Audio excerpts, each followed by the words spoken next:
Hello everyone, today I'll be explaining you all about linked list. So the concepts I'll be explaining you all about will be its definition, its representation, types of list like single linked list, doubly linked list, circular linked list. And this stack using linked list and queue using linked list will be explained in the upcoming videos, and application of linked list I'll be teaching in this slide. And the addition of subtraction of two polynomials will also be explained in the upcoming next videos. So what is this linked list?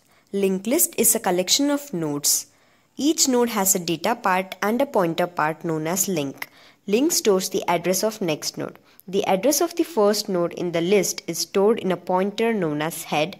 The link part of the last node is filled with null. That is, the last part will be said as null.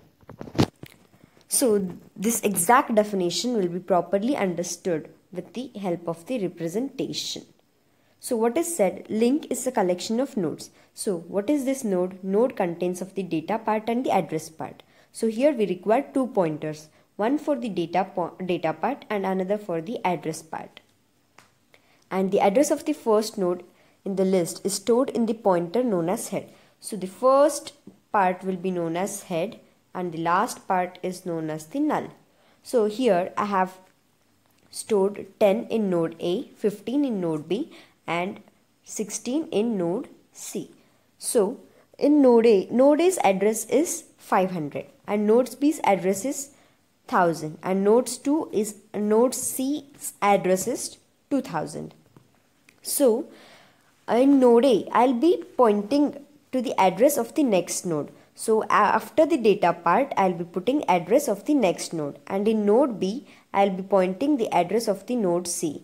And in node C, as there is no further nodes after C, we'll be pointing the address part as null. So this is nothing but linked list. Let's see the advantages of this linked list. Linked list is an example of dynamic data structure. They can grow and shrink during execution of the program. Representation of linear data structure like linear data link, polynomial stack and queue can be easily represented using linked list. Insertions and deletions can be done easily. Linked list reduces the access time. What are these disadvantages of this linked list? The memory is wasted as pointer requires extra storage of memory. As we need two pointers, one for the address and one for the data, the memory is wasted a lot. So this is the main disadvantages of this linked list. No element can be accessed randomly. It has to be accessed at each node sequentially, while in arrays, any element can be accessed at any time of the execution. That is, in arrays, we can now directly, I have to search for, then directly using the array size, I can directly jump for the fourth element. But in this case of linked list, we have to come from 1, 2, 3 and then we have to go for 4. So this takes a lot of time. So this is the one more disadvantages of linked list. And then reversing of and traversing is difficult in the linked list. As in stack, we could directly reverse the string. Here we cannot do that. Though we use stack over here, but we cannot do that thing. Now, what are these applications of linked list? Linked list can be used to implement stacks, queues.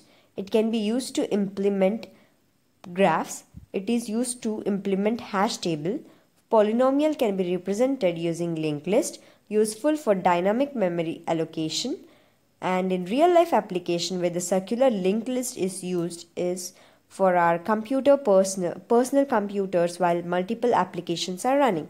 Now suppose this circular linked list, I'll be explaining it in the next upcoming slides, so you'll get to know about that more perfectly. So firstly, let us see the types of linked list. So first I'll be going for the single linked list. It contains nodes which have a data part as well as an address part, that is next, which points to the next node in the sequence of nodes, and the operation we can perform on singly linked list are insertion, deletion and traverse. Here singly linked list is nothing but the simple linked list, that is the first address is kept as it is, then the address of the second is stored in the first, then the third's address is stored in the second, and this is nothing but the single linked list. Then Doubly linked list. In this, each node contains two links. The twist link points the previous node and the next link points to the next node of the sequence. That is, here we require one more extra pointer. As in previously singly linked list, we needed only the data parts pointer and the address pointer, but here we have to point the previous address and also the next address. So how this happens is, now suppose this is 10, 20 and 30. Here in the next I'll be placing the address of the next this element, but in previous, as there is no element, it will be null. Then in 20 I will be storing the address of next in the next element's address, and in previous I'll be storing the previous data's address. And in 30, that is the last element, as there is no more next element, it will be shown null, and in previous it will be having the address of 20. This is nothing but doubly linked list. And what is this circular linked list now? Circular linked list is the last node of the list which contains the address of the first node and forms the circular form. Over here, it's the same concept as singly linked list, but only the last element address of that will be storing the address of first node. That is, the address of this node will be stored over here. So this is nothing but circular linked list. Here there are some operations like insertion, deletion, display, search, sort. Insertion is inserting the element at the beginning, end, or in between. Deletion is deleting the element from the beginning, end, or in between. Display is displaying the complete list, and search is searching the element, and sort is sorting a particular list, and reverse is reversing the linked list. Now here the operations are performed in this way. Insertion, inserting the element. Here I have to insert the element after 15, then after I have to insert 12 before. So I'll be placing it before 13, and I'll be storing the address of 13 over to the next of the data part of the 12, and then this is being fixed over here, and this forms a list. Deletion is also in the same way. Now suppose here 13, 14, 15 are present. I have to delete 13. Then I can directly remove that and make the starting point as the head pointer, and then I can complete the list. So this is nothing but the deletion operation. Doubly linked list. Doubly linked list also has link part, next part, previous part, and linked list part. In link part we'll store the data, and in next we'll store the address of next node, and in previous we'll store the address of previous node. And a linked list contains the connection link of the first link called the first and the last link called the last. Here also we get the operations as insertion, deletion, insert at last, delete at last, insert before, delete, display forward, and display backward. So this is nothing but doubly linked list. Now let's see the difference between the singly linked list and the doubly linked list. In singly linked list, it has two parts, one for the data part and the another for the pointer part. But in doubly linked list, we need three pointers, one for the data, one for the previous address, and one for the next address. In singly linked list, it allows traversal in only one way. In doubly linked list, it allows a two-way traversal. In singly linked list, we require less memory, and in doubly linked list, we require more memory. In singly linked list, complexity of insertion and deletion is O(n), and in doubly linked list, the complexity is O(1). If we want to save the memory and searching is not required, then we use singly linked list, and if we want a better performance while searching and memory is not limited, we go for doubly linked list. Singly linked list can be mostly used for stacks, and doubly linked list is used to implement stacks, heap, etc. If we know the element is located towards the end section, we need to begin from start and traverse the whole list. But in doubly linked list, that is not the case. If the element is located at last, we can directly go for the backward traversal and we can easily find out the element. So doubly linked list is more preferable than the singly linked list. Now let's move on to this singly circular linked list. It is the first and the last elements are adjacent.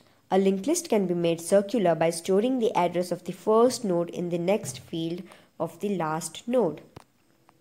In this, we can insert elements anywhere because it is contiguous memory. In this, the last element stores the address of the first element. The element points each other in a circular way, which forms a circular chain. It is a dynamic size, which means memory can be allocated when it is required. This will be better understood with the help of the best example which most of us have experienced. Now suppose we are playing a multiplayer game. Player 1, player 2, player 3, player 4 are there.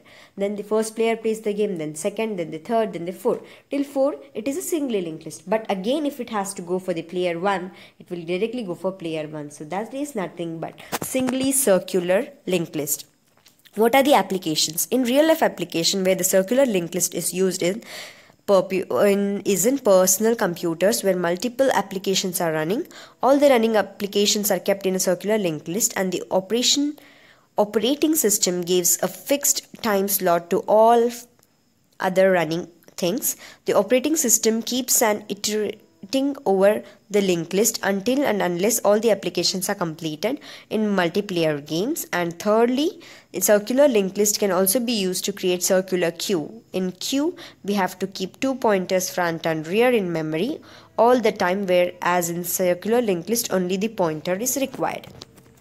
So this was all about linked list. I guess you all have understood the linked list very properly. So now I'll be signing off from my video. Thank you so much for watching my video. Hit a like button and please subscribe my video. Thank you so much.